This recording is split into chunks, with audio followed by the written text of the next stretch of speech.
গীতা বলে, কামনা যখন পূরণ হয় না তখন জন্ম নেয় ক্রোধ, আর ক্রোধ যখন জন্ম নেয় তখন মানুষ বিভ্রমে পড়ে।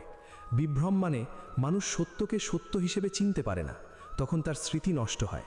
মানে সে ভুলে যায় সে কে, কেন জন্মেছে, জীবনের উদ্দেশ্য কী। আর স্মৃতি নষ্ট হলে তার বুদ্ধি নষ্ট হয়, আর বুদ্ধি নষ্ট হলে সে নিজের ধ্বংস নিজেই ডেকে আনে। এই চেনটাই কলিযুগের মানুষের সবচেয়ে বড় পতনের কারণ।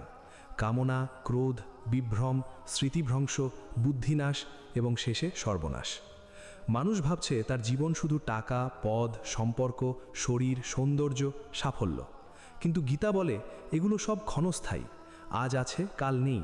কিন্তু মানুষ এই ক্ষণস্থায়ী জিনিসকে চিরস্থায়ী ভাবতে শুরু করে, আর এখানেই মানুষের সবচেয়ে বড় পাপ জন্ম নেয়। কলিযুগের সবচেয়ে বড় পাপ হলো অজ্ঞানতা। কিন্তু অজ্ঞানতা মানে বই না পড়া নয়, অজ্ঞানতা মানে ঈশ্বরকে ভুলে যাওয়া।